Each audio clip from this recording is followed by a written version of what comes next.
Sur le champ d'un mouvement de bras, il découpe la pauvre femme avec sa hache. Hey yo, salut tout le monde, ici c'est Kazim. Bon, aujourd'hui, petite vidéo, j'avais envie de faire des traits d'horreur. Et ouais, des traits d'horreur, je sais pas comment ça se prononce. Mais bon, j'avais envie d'essayer et, euh, et je vous dis, allons-y pour cette expérience paranormale et pour ces histoires horrifiantes. Bon, là, je vais commencer par, je crois, par 3 histoires. La gardienne en danger. Pour aider à payer ses études universitaires, une jeune fille se retrouva quelquefois dans le rôle de gardienne et se vit confier la garde de la maison d'un voisin. Un médecin respectable, digne de confiance, qui est bien sûr qui la rémunérait convenablement pour service rendu. Ce soir-là, le médecin avait demandé à la gardienne de se présenter à la maison pour 19h. Peu de temps après son arrivée à la maison, la jeune étudiante reçut un appel téléphonique d'un homme à la voix rauque. Lui disait que si elle ne quittait pas la maison immédiatement, il mettrait fin à sa vie. Terrifiée, l'étudiante raccrocha le téléphone puis fixa l'afficheur avec appréhension. Évidemment, numéro masqué. 30 minutes plus tard, le téléphone sonna à nouveau. Si tu ne sors pas bientôt de la maison, je te tuerai, Déclara le même homme au bout du fil.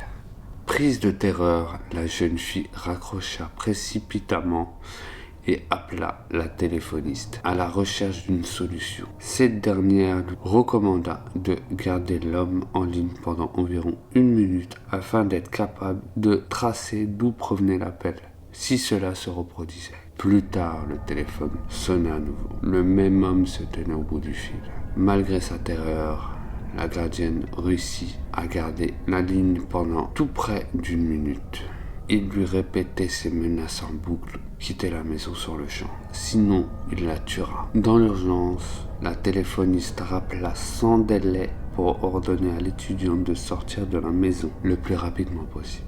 Et pour cause, l'appel provenait de la 2e ligne, qui était située au 2e étage. L'assassin se trouvait dans la maison. Eh ben, tu t'imagines un peu de te retrouver dans la même maison qu'un assassin. T'es là pour garder une maison. La première fois, tu reçois un appel en disant « Quitte la maison ou je te bute ». Je quitte cette maison le plus rapidement possible. Je cherche pas. Je quitte la maison. Y a pas, je dois faire mon travail. Non, je quitte la maison. On me dit « Si tu quittes pas la maison, je te tue ». Je me barre. Sans rien dire. Je pars. Je prends mes affaires et je pars.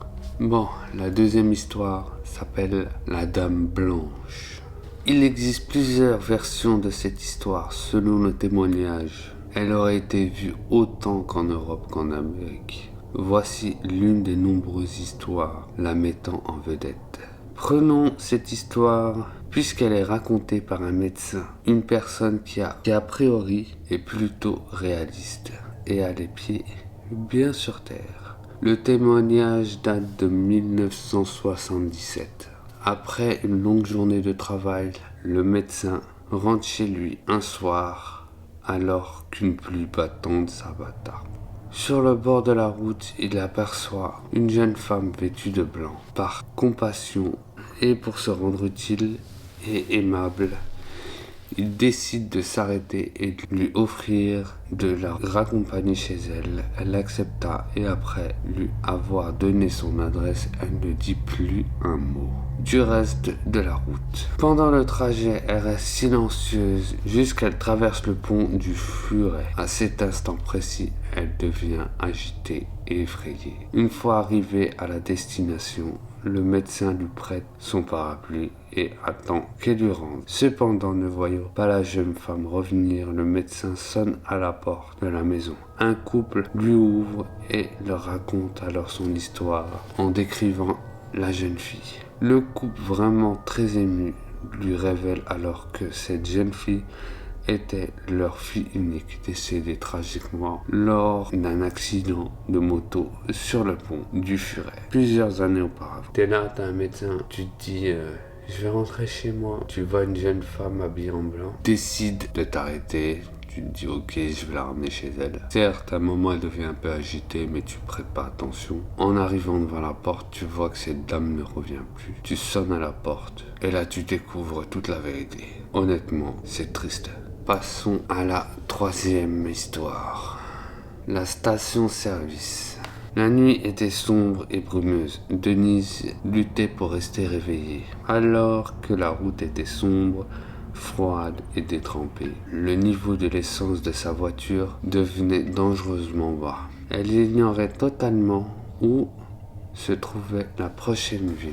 Jusqu'au moment où elle allait arrêter la voiture pour dormir au bord de la route, elle aperçut une petite station d'essence douteuse. Malgré tout, comme elle n'avait pas le choix, elle s'arrêta. Pendant que le commis fait le plein, ce dernier semble très distrait par l'arrière du véhicule. Il s'exécute enfin, mais lui demande d'ouvrir le capot parce qu'il flaire un problème. Alors qu'il se trouve seul dans une petite station-service délabrée, en plein milieu de nulle part, et que le commis a des comportements étranges, le cœur de Denise bat à la chamade, lui demanda de sortir de la voiture pour venir voir le moteur. Elle s'exécuta, tout en se demandant pourquoi elle ne se mettait pas à crier. Dès qu'elle arriva devant la voiture, il l'attrapa le bras et lui dit « Cette voiture a besoin d'une remorqueuse. Vous devez venir avec moi dans le bureau. » Puis il lui met la main dans la bouche et l'entraînait de force à l'intérieur du bureau. Une fois à l'intérieur, il lui dit « Il y a un homme caché sur votre siège arrière de votre voiture. Nous devons appeler la police. » La femme apeurée partit en courant vers sa voiture à toute vitesse,